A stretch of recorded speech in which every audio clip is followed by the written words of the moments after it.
మొత్తం తుఫాన్ అంతా అయిపోయిన తర్వాత మళ్ళీ చిన్న జల్లు పడుతుంటే చిరాకేస్తుంటుంది. ఇప్పుడే కదరా వాన అయిపోయింది, మళ్ళీ చినుకేంటి తుపరేంటని అలా ఉంది బావ.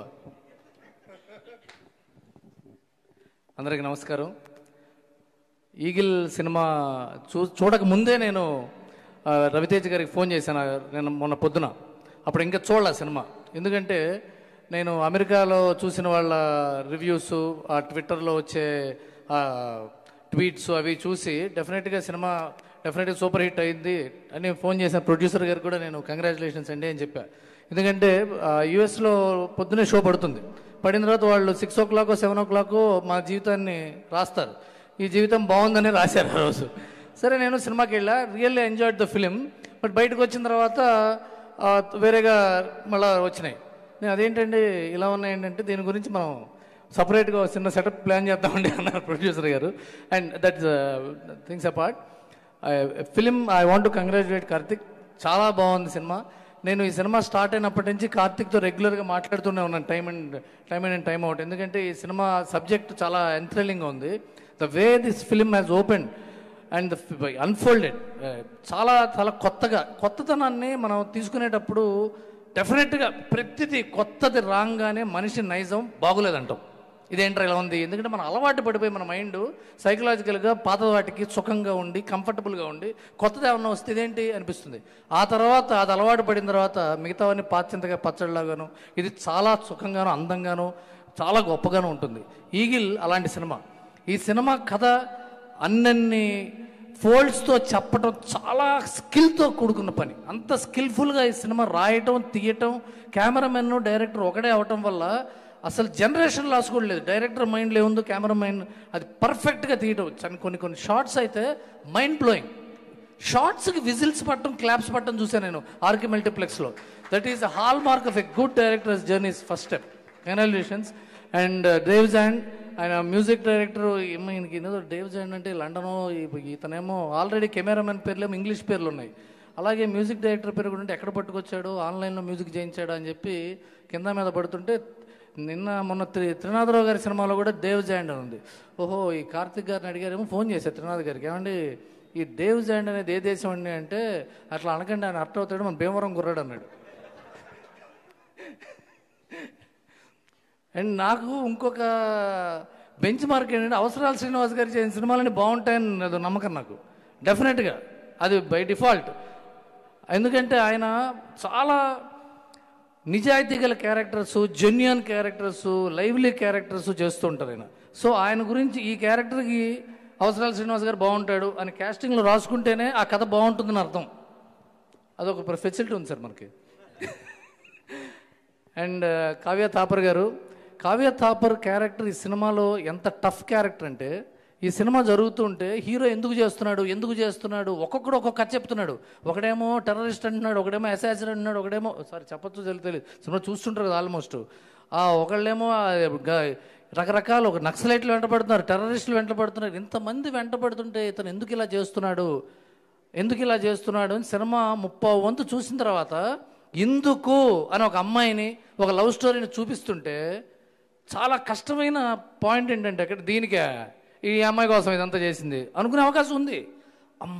ఇది దీనికోసం చేశాడరా అనే అవకాశం ఉంది. ఆ రెండో కోవకు చెందిన బ్యాలెన్స్ తీసుకురావడానికి, గ్రావిటీ తీసుకురావడానికి కావ్య థాపర్ పర్ఫార్మెన్సు, అమ్మాయి కొత్త అమ్మాయి అయినా సరే అంత గ్రావిటీ తీసుకొచ్చింది ఆ క్యారెక్టర్కి. అది చాలా చాలా గొప్ప విషయం. రవితేజ్ గారితో పర్ఫామ్ చేయడం అంటే కొద్దిగా కత్తి మీద సాము లాంటిది. ఆయనతో పర్ఫామ్ చేసేటప్పుడు ఇలియానాతో కానీ నయనతార కానీ వాళ్ళతో చేస్తుంటే కన్నులు విందుగా ఉంటుంది. మళ్ళీ అంత బ్యాలెన్స్ ఉన్న వెయిట్ ఉన్న యాక్టర్ కావ్య థాపర్ అని నాకు అనిపించింది. ఆవిడతో చెప్దాం అనుకున్న సభాముఖంగా చెప్పడం జరిగింది. అండ్ లేదు అలాగే రవితేజ్ గారి గురించి 2 ముక్కలు మాట్లాడే ముందు మా ప్రొడ్యూసర్ విశ్వప్రసాద్ గారు, ఆయనకున్న గట్స్, ఆయనకున్న స్పీడు, ఆయనకున్న విజన్ చాలా తక్కువ మంది ప్రొడ్యూసర్స్కి ఉంటుంది. ఎందుకంటే ఇంత అనతి కాలంలోనే ఇన్ని సినిమాలు పూర్తి చేసి ఇంకా ఎన్నో సినిమాలు పూర్తి చేయాలన్న ప్లానింగు, ఆ విజన్లో ఉన్న వ్యక్తి, ఆ స్పీడు చాలా అభినందనీయం. ఇలాంటి ప్రొడ్యూసర్స్ని మా హరీష్ శంకర్ గారు చెప్పుకున్నప్పుడు సేవ్ ప్రొడ్యూసర్స్ కాదు, సెలబ్రేట్ విశ్వప్రసాద్ గారు, celebrate peoples media. Celebrate peoples media factory, ఇలాంటి ఒక ఫ్యాక్టరీలో ఇంతమందికి సినిమాలు చేసి క్వాలిటీతో ఈ ఈగిల్ అనే సినిమా ఈ కాంటెంట్ని ఇంత ఖర్చు పెట్టి, ఇంగ్లీష్ ఫిల్మ్లో ఉందండి, ఇంగ్లీష్ ఫిల్మ్లో ఉంది సినిమా. ఇలాంటి సినిమాని ఇంత ఖర్చు పెట్టి ఒక రెండో సినిమా తీస్తున్న డైరెక్టర్ని నమ్మి ఇంత ఖర్చు పెట్టి తీయటం అనేది it's a grand event sir. Congratulations and huge respects for you. And ఈవిడ పట్నాయక్, మీ పేరు ప్రణీత పట్నాయక్. ఇవి నేను ముందు కేర్ ఆఫ్ కంచరపాలెంలో చూశాను. అప్పుడు చాలా మంచి నటి, చాలా గొప్ప ఫ్యూచర్ ఉన్న ఆవిడ. అలాగే మణిబాబు గారు, మీ మాటలు పాటల్లో ఉన్నాయి. అంత లిరికల్గా రాయటం, అవి అర్థవంతంగా రాయటం, ఉపయోగపడేట్టు రాయటం స్కిల్. ఏదో పంచులుగా రాస్తుంటారు ట్విట్టర్లో చాలామంది, అవేవో రాస్తుంటారు, అర్థం ఉండవు. మీరు చాలా గొప్పగా రాశారు అవి. ఆల్ ది బెస్ట్ ఒక రైటర్గా. Welcome to the film industry. And ఇకపోతే రవితేజ్ గారు. రవితేజ్ గారి గురించి చెప్తుంటే చరిత్ర చరణం, చెప్పిందే చెప్పాలి, మళ్ళీ చెప్పాలి, మొదటి నుంచి చెప్పాలి, మధ్యలో నుంచి చెప్పాలి, కొత్తగా చెప్పకపోయినా ప్రతిసారి బాగుండే విషయం అది. ఎందుకంటే ఆయన లాంటి యాక్టరు నేనైతే నా లైఫ్లో నేను చాలా తక్కువ మందిని చూశాను. ఇది ఆయన మీద ప్రేమతో అభిమానంతో నటుడిగా అభిమానంతో చెప్తున్నాను. ఎందుకంటే ఆయన చాలా కంఫర్టబుల్గా ఒక 70 సినిమాలు చాలా ఎంటర్టైన్మెంట్తో చేశారు, ఫ్యామిలీ డ్రామాలు చేశారు, యాక్షన్ చేశారు.